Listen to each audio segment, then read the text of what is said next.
1653 ജാനുവരിയിലെ നമ്മുടെ മലങ്കര നസ്രാണികളായ പിതാക്കന്മാര് വിദേശ ആധിപത്യത്തിൽ നിന്നും മേൽക്കോയ്മയിൽ നിന്നും സഭയെ രക്ഷിക്കാനായിട്ട് ഒരു സ്വാതന്ത്ര്യ സമരം പോലെ ഒരു സമരം നടത്തിയിരുന്നു. ലോക ചരിത്രത്തിൽ ആദ്യമായി രേഖപ്പെടുത്തിയ ഒരു സംഭവമാണത്. അത് നടന്ന സ്ഥലവും 1751 നമ്മുടെ പിതാക്കന്മാർ പണിഞ്ഞ ഒരു പഴയ പുരാതനമായ ദേവാലയവും മട്ടാഞ്ചേരി, കൊച്ചി എന്ന ദേശത്ത് സ്ഥിതി ചെയ്യുന്നുണ്ട്. ഇത് അധികമാരും നമ്മുടെ സഭയിൽ കേട്ടിട്ടില്ല. എന്നാൽ ഈ അടുത്ത കാലത്ത് പരിശുദ്ധ വലിയ ബാവ തിരുമനസ്സുകൊണ്ട് ഒരു 3 വർഷം മുമ്പ് ഈ പ്രൊജക്റ്റുകൾ ഏറ്റെടുക്കുകയും ഇവിടെ ഒരു പിൽഗ്രിം സെൻ്ററായിട്ട് മാറ്റണമെന്നുള്ള തീരുമാനവും നടത്തി അതിനൊരു കൗൺസിൽ ഉണ്ടായിട്ടുണ്ട്. ആ കൗൺസിലിൻ്റെ നേതൃത്വത്തിൽ അവിടെ പ്രവർത്തനങ്ങൾ നടന്നു വരുന്നു. അതിൻ്റെ പ്രവർത്തനങ്ങളുടെ കൺവീനർ എന്ന ചുമതലയാണ് എനിക്കുള്ളത്. ഈ സംഭവം അധികം നമ്മളാരും പുറത്തോട്ടങ്ങും പറഞ്ഞിട്ടില്ല, അല്ലെങ്കിൽ പറയാനായിട്ട് ബുദ്ധിമുട്ടുകൾ നമുക്ക് പലതുമുണ്ട്. നമ്മുടേതായിട്ടുള്ള കോൺഗ്രിഗേഷനിൽ മാത്രം വന്ന് പറയുവാനായിട്ട് ആണ് ഞങ്ങൾ ശ്രമിച്ചുകൊണ്ടിരുന്നത്. മട്ടാഞ്ചേരി എന്ന് പറയുന്നത് പ്രദേശത്തെ ഏറ്റവും കൂടുതൽ മുസ്ലിങ്ങളും മറ്റുള്ള ആൾക്കാരും തിങ്ങിപ്പാർക്കുന്ന ഒരു ചേരി പ്രദേശത്താണ് നമ്മുടെ ഈ 60 സെൻറ്റ് സ്ഥലം കിടക്കുന്നത്. അവിടെ ഞങ്ങൾക്ക് പ്രവർത്തനിക്കാൻ ഇറങ്ങിയപ്പോൾ പലതരമായ ബുദ്ധിമുട്ടുകളും പ്രയാസങ്ങളും ഉണ്ടായിരുന്നു. ഒന്ന്, ആ ദേശത്തുള്ള ആൾക്കാരുടെ പല പ്രശ്നങ്ങളും നമ്മൾ അനുഭവിക്കേണ്ടതായിട്ട് വന്നു. മുമ്പ് ആന്ധ്ര മിഷന്റെ ഡയറക്ടറായിട്ടിരുന്ന സന്തോഷ് അച്ഛന്, ഫാദർ ഗിവറീസ് തോമസ് അച്ഛനെ അവിടെ നിയോഗിക്കപ്പെട്ടു. അവിടെ കടന്നു ചെന്ന ആദ്യമേ ദിവസം അവിടുത്തെ കുറെ യുവാക്കൾ കടന്നു ചെന്ന അച്ഛനോട് പറഞ്ഞു, നാളെ രാവിലെ ഇവിടെ കണ്ടുപോകരുത്, കണ്ടു കഴിഞ്ഞാൽ വെട്ടിമുറുക്കി ഇവിടെ ഞങ്ങൾ കുഴിച്ചു മൂടുമെന്ന് പറഞ്ഞു. ആ രീതിയിലാണ്. ബഹുമാനപ്പെട്ട അച്ഛൻ ഇന്നും അവിടെ ഉണ്ട്. അതിനുശേഷം അടുത്ത കാലത്ത് ഞങ്ങളുടെ പണികൾ പതുക്കെ തുടങ്ങി. അവിടുത്തെ സിറ്റുവേഷൻ കണ്ടു കഴിഞ്ഞപ്പോൾ ഞങ്ങളുടെ പ്രവർത്തനങ്ങളുടെ ഫയലുകളെല്ലാം ചുരുക്കി മടക്കി വെച്ചു. ആദ്യം ചെന്നിട്ട് 3.5 കോടി രൂപയുടെ പ്രൊജക്റ്റ് ഞങ്ങൾ പ്രഖ്യാപിച്ചു കഴിഞ്ഞപ്പോൾ ഒന്നാമത്തെ പ്രശ്നം ഇതാണ്. രണ്ടാമത്തെ പ്രശ്നം, നമ്മുടെ പാത്രികീസ് സഭയിലെ സഹോദരങ്ങൾ പുത്തൻകുരിശ് കൂട്ടിയിട്ട് തീരുമാനമെടുത്തു, ഒരു തിരുമേനിയുടെ നാമത്തിൽ അവിടെ ഒരു പ്രസ്ഥാനം തുടങ്ങണമെന്ന്. പിന്നെ അവർ തുടങ്ങി. മൂന്നാമത്തെ കാര്യം എന്ന് പറഞ്ഞാൽ അവിടെ ഒരു കൂനംകുരിശ് പള്ളിയും സത്യവുമുണ്ട്. നമ്മളവിടെ പോകുമ്പോൾ നമ്മളെ വഴി കാണിച്ച് അങ്ങോട്ടാണ് കൊണ്ടുവന്നത്. അത് കത്തോലിക്ക സഭയുടെ അണ്ടറിലാണ്. പക്ഷെ അത് കൂനംകുരിശ് പള്ളി എന്നവർ എഴുതിയിട്ടില്ല, കാരണം എഴുതാൻ പറ്റത്തില്ല. അത് നമ്മൾ ഗൂഗിൾ സെർച്ച് ചെയ്ത് നോക്കുമ്പോഴേ കുര്യച്ചൻ്റെ നട എന്നാണ് പറയുന്നത്. അവിടെയുള്ള ആൾക്കാരോട് ചോദിച്ചു കഴിഞ്ഞാൽ ഭ്രാന്തൻ കുരിശെന്നും അല്ലെങ്കിൽ കുര്യച്ചൻ്റെ കുരിശെന്നും അങ്ങനെ പല കഥകളും അതിന് പറയുന്നുണ്ട്. പക്ഷേ ആ കുരിശിനെ അവരെടുത്തൊരു പ്രത്യേക ഭാഗത്ത് വെച്ചിട്ട് ഇന്ന് അവിടെ ചെല്ലുന്ന ആൾക്കാരും അവിടെ വീഴുന്ന പണവും അവിടുത്തെ കൊമേഴ്സ്യൽ ഇൻകം വളരെ വലുതാണ്. പക്ഷെ അപ്പോൾ അവരൊരു ബോർഡ് അതിൻ്റെ വെളിയിൽ വെച്ചു. 2008 അവിടെ അവിടുത്തെ പ്ലക്കേർഡ് അവിടെ എഴുതി വെച്ചിട്ടുണ്ട്, ഇന്ന മെത്രാച്ചൻ ഇത് ഉദാശ ചെയ്തിരിക്കുന്നൊക്കെ പറഞ്ഞു. അത് 2008 ഇപ്പൊ അവിടെ ഒരു ബോർഡ് മാറ്റി വെച്ചിരിക്കുന്നുണ്ട് ഫ്രണ്ടിലോട്ട്, ഇത് കൂനംകുരിശ് നടന്ന സ്ഥലമാണ് എന്ന്. അല്ല, കൂനംകുരിശ് സത്യം 1653 ജാനുവരി 3 നടന്നു എന്ന് എഴുതിയിട്ടുള്ളൂ. അതായത് നമ്മുടെ സഭയും നമ്മളും നമ്മുടെ ഈ ഒറിജിനലായിട്ടുള്ള നമ്മുടെ പാരമ്പര്യങ്ങളും വിശ്വാസങ്ങളും നമ്മൾ കുറച്ചുകൂടെ പഠിക്കാനിരിക്കുന്നു. നമ്മുടെ ചരിത്രം, കൂനംകുരിശിന്റെ ചരിത്രം ശരിക്കും പറഞ്ഞാൽ മലങ്കര നസ്രാണികളായ നമ്മുടെ പിതാക്കന്മാർ നടത്തിയാണ് നമുക്കുള്ളതാണ്. നമ്മൾ മിണ്ടാതിരിക്കുമ്പോൾ, നമ്മൾ അവകാശപ്പെടാതിരിക്കുമ്പോൾ മറ്റുള്ളവർ ചരിത്രവുമായിട്ട് മുമ്പോട്ട് വരികയാണ്. ഇപ്പോൾ ഓരോ 6 മാസം കൂടുമ്പോഴും അവരുടെ ലഘുകൾക്ക് വ്യത്യാസമുണ്ട്.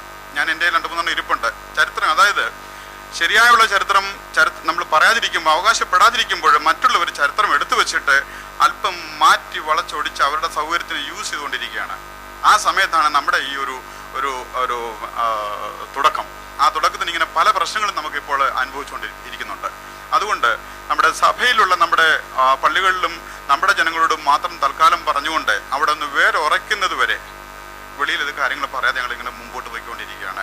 ദൈവത്തിൻ്റെ വലിയ കൃപയാൽ അവിടുത്തെ പ്രവർത്തനങ്ങൾ വളരെ ഭംഗിയായിട്ട് പോകുന്നു.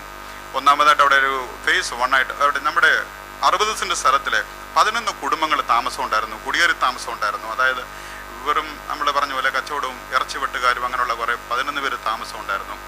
ഈ ദൈവത്തിൻ്റെ വലിയ കൃപയാൽ ഈ 11 കുടുംബക്കാരും ഈ കഴിഞ്ഞ 5-6 മാസം കൊണ്ട് ഇത് കേസും വഴക്കൊക്കെ ആയിരുന്നു. പക്ഷേ ഞങ്ങൾ അതിന് ശേഷം കേസൊക്കെ നിർത്തിവെച്ചിട്ട് അവരോട് സമാധാനപരമായിട്ട് സംസാരിച്ചു.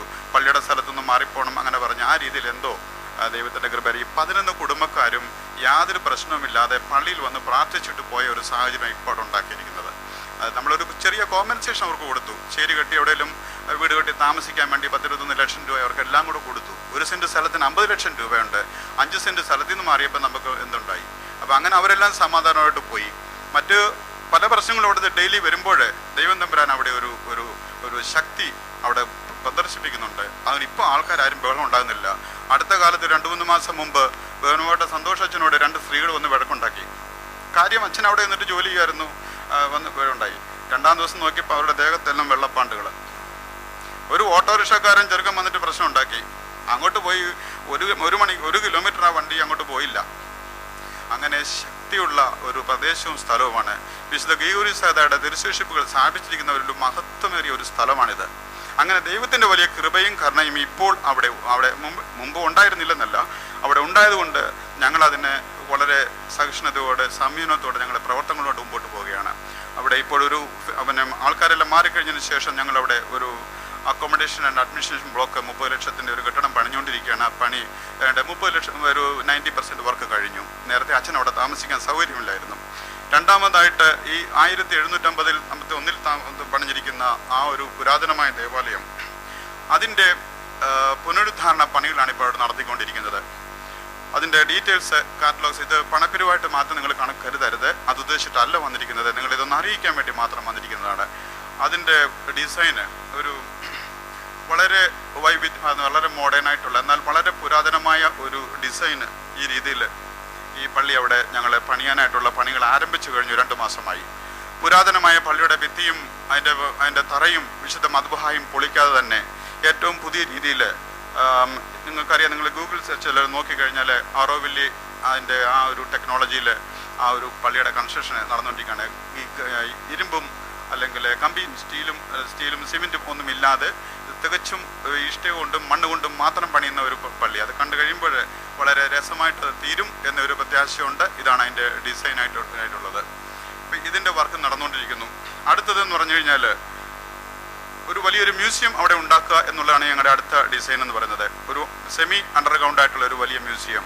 നമ്മുടെ ആ പ്രദേശത്ത് ആ മതിൽക്കെട്ടിനകത്ത് ഒരാൾ വന്നു കഴിഞ്ഞാൽ, നമ്മുടെ കുഞ്ഞുങ്ങളായാലും നമ്മുടെ വലിയവരായാലും മറ്റു വിദേശികൾ ആര് വന്നു കഴിഞ്ഞാലും സഭയുടെ ചരിത്രം നമുക്ക് അവിടെ അവരോട് പറഞ്ഞു കൊടുക്കുവാൻ സാധിക്കുന്ന ഒരു നല്ലൊരു മ്യൂസിയം അവിടെ ഉണ്ടാകണമെന്നാണ് ഞങ്ങൾ അവിടുത്തെ അടുത്ത പ്ലാനിങ്. അതിനുശേഷം മതിൽക്കെട്ട്, ലാൻഡ്സ്കേപ്പിംഗ്, അങ്ങനെയുള്ള വർക്കുകൾ മൊത്തം കൂടി ഒരു 3.5 കോടി രൂപയുടെ ഒരു പ്രൊജക്റ്റ് വർക്കാണ് നമ്മളിപ്പോൾ പ്ലാൻ ചെയ്തിരിക്കുന്നത്. അഡ്വർടൈസ്മെൻറ്റ് നമുക്ക് അധികം കൊടുക്കാൻ പറ്റാത്തതിൻ്റെ സാഹചര്യം ഞാൻ മുമ്പേ പറഞ്ഞു. ഇപ്പോൾ ഈ 3.5 കോടി രൂപ എങ്ങനെ ഉണ്ടാകണമെന്ന് പറഞ്ഞു കഴിഞ്ഞാൽ, ഞങ്ങളിപ്പം ബഹുമാനപ്പെട്ട ക്രിസ്മസിനെയൊക്കെ പറഞ്ഞു ഞങ്ങളൊക്കെ വർക്ക് ചെയ്യുന്നുണ്ട്. പക്ഷേ ഇന്ന് സഭയുടെ ഒരു നമ്മുടെ നേതൃസ്ഥാനത്തിൻ്റെയും പരിശുദ്ധ ഭാവാനുമസിൻ്റെയും ആഗ്രഹം എന്ന് പറയുന്നത് സഭയിലെ എല്ലാവരും ഇത് സഭയുടെ ഒരു വലിയൊരു പ്രൊജക്റ്റായിട്ട് വലിയൊരു പ്രസ്ഥാനമായിട്ട് മാറുമെന്ന് സംശയമില്ല. ഒരു പിൽഗ്രിം സെൻ്ററായിട്ട് തന്നെ മാറും. വരുന്ന കാലങ്ങളിൽ അവിടെ മീറ്റിങ്ങുകൾ നടത്താനുള്ള സാഹചര്യങ്ങളെല്ലാം നമ്മളതിനെക്കുറിച്ച് ആലോചിക്കുന്നുണ്ട്. അപ്പോൾ ഈ പ്രസ്ഥാനത്തിൽ സഭയിലെ എല്ലാ ആൾക്കാരുടെയും 1 രൂപ എങ്കിലും അതിനകത്തിൽ വന്ന് വീഴണം എന്നുള്ള ഒരു ആഗ്രഹമാണ് പരിശുദ്ധ ഭാവാനുമസിനും ബാക്കിയുള്ള എല്ലാവർക്കുമായിട്ടുള്ളത്. അപ്പോൾ എല്ലാ പള്ളികളിലും എല്ലാ കാര്യങ്ങളിലും ഈ കാര്യങ്ങൾ പ്രസ്താവിക്കുകയും അവരുടെ ചെറുതും വലുതുമായ സംഭാവനകൾ സ്വീകരിക്കുകയും ചെയ്യും. ഈ പ്രൊജക്റ്റിന് വേണ്ടി പ്രാർത്ഥിക്കുകയും ഇതിനു വേണ്ടതായിട്ടുള്ള എല്ലാ സഹകരണവും നിങ്ങൾ ചെയ്യണമെന്ന് ഇവിടെ ഞാൻ നിങ്ങളോട് അറിയിക്കുന്നു. ഇതിൻ്റെ കുറച്ച് ഈ ബ്രോഷേഴ്സ് ഉണ്ട്. ഞാനിതിവിടെ ഇതിൻ്റെ ഭാരവാഹികളെ ഏൽപ്പിച്ചിട്ട് പോകാം. ഇത് പണം ഉദ്ദേശിച്ച ആണെന്നല്ല പറയുന്നത്, എന്നാൽ നിങ്ങളുടെ എല്ലാ കൈത്താങ്ങളും കാര്യങ്ങളും ഈ പ്രൊജക്റ്റിന് ആവശ്യമുണ്ട്. ഈ പ്രൊജക്റ്റിനെ കുറിച്ച് പറയുക എന്നുള്ളതാണ് എൻ്റെ പ്രഥമമായിട്ടുള്ള ആഗ്രഹവും ഇതുള്ളതും. ഇത് കിട്ടിക്കഴിഞ്ഞതിന് ശേഷം ഇതിൻ്റെ ഭാരവാഹികളോട് ബന്ധപ്പെട്ട് നിങ്ങൾക്ക് എന്തെങ്കിലും സംഭാവനകളോ എല്ലാം അയക്കാനുണ്ടെങ്കിൽ പരിശുദ്ധ ഭാവാതിരുമനസിൻ്റെ അതിൻ്റെ പേരിലുള്ള അക്കൗണ്ട് നമ്പർ ഇതിൽ കൊടുത്തിട്ടുണ്ട്. അതിലേക്ക് നിങ്ങൾക്ക് അയക്കാനായിട്ട് സ്വാതന്ത്ര്യമുണ്ട്. ആരാധനാ സ്വാതന്ത്ര്യങ്ങളില്ലാത്ത സൗദി അറേബ്യയുടെ നാടുകളിൽ നിങ്ങളിങ്ങനെ നമ്മുടെ പല പ്രസ്ഥാനങ്ങളും പല പ്രാർത്ഥനാ ഗ്രൂപ്പുകളും വളരെ ക്രിസ്തീയമായ ദൗത്യം വളരെ പ്രശംസ അർഹിക്കുന്ന രീതിയിൽ നടത്തുന്നതിൽ വളരെ സന്തോഷമുണ്ട്. കാരണം ഞങ്ങളൊക്കെ ഞാൻ അബുദാബി പ്രദേശക്കാരനാണ്. കഴിഞ്ഞ 30 വർഷമായിട്ട് ഞങ്ങൾ കഴിഞ്ഞ 30-34 വർഷം മുമ്പേ ഞങ്ങൾക്ക് ഏറ്റവും മനോഹരമായ പള്ളികളും കാര്യങ്ങളും എല്ലാം ഞങ്ങൾക്കുണ്ട്. പക്ഷേ ആരാധനാ സൗകര്യം ഇല്ലാത്ത സമയത്ത് ഇല്ലാത്ത സ്ഥലങ്ങളിൽ ക്രിസ്തീയ ദൗത്യം നോക്കുകയും നമ്മുടെ മലങ്കര സഭയുടെ അതിൽ കെട്ടുവാച്ച് നിന്നുകൊണ്ട് നമ്മുടെ കുഞ്ഞുങ്ങളെ പഠിപ്പിക്കുകയും ബാക്കിയുള്ള ഓരോ കാര്യങ്ങളും നിങ്ങൾ ചെയ്യുന്നതിൽ നിങ്ങൾക്കുള്ള അനുഗ്രഹങ്ങൾ വളരെ വലുതാണ്. സൗകര്യമില്ലാത്ത പ്രദേശത്ത് പ്രയാസവും ബുദ്ധിമുട്ടും അനുഭവി പ്രാർത്ഥിക്കുന്നവർക്കാണ് പ്രാർത്ഥനയുടെ ഏറ്റവും വലിയ ബെനിഫിറ്റ് ലഭിക്കുന്നത്. അവിടെ നിങ്ങളുടെ എല്ലാ പ്രവർത്തനങ്ങളും ദൈവം തമ്പുരാൻ നിങ്ങളെ അനുഗ്രഹിക്കട്ടെ എന്ന് പ്രാർത്ഥിക്കുകയും നിങ്ങളുടെ എല്ലാ മുമ്പോട്ടുള്ള കാര്യങ്ങളെയും വേണ്ട ആശംസകൾ നൽകുന്നു. എനിക്ക് അവസരം തന്ന ഭാരവാഹികളോടും എല്ലാവരുടെയും എൻ്റെ സന്തോഷം അറിയിക്കുന്നു. പരിശുദ്ധ ഭാവാനുമസിൻ്റെയും ഒക്കെ ഞങ്ങളുടെ എല്ലാവരുടെയും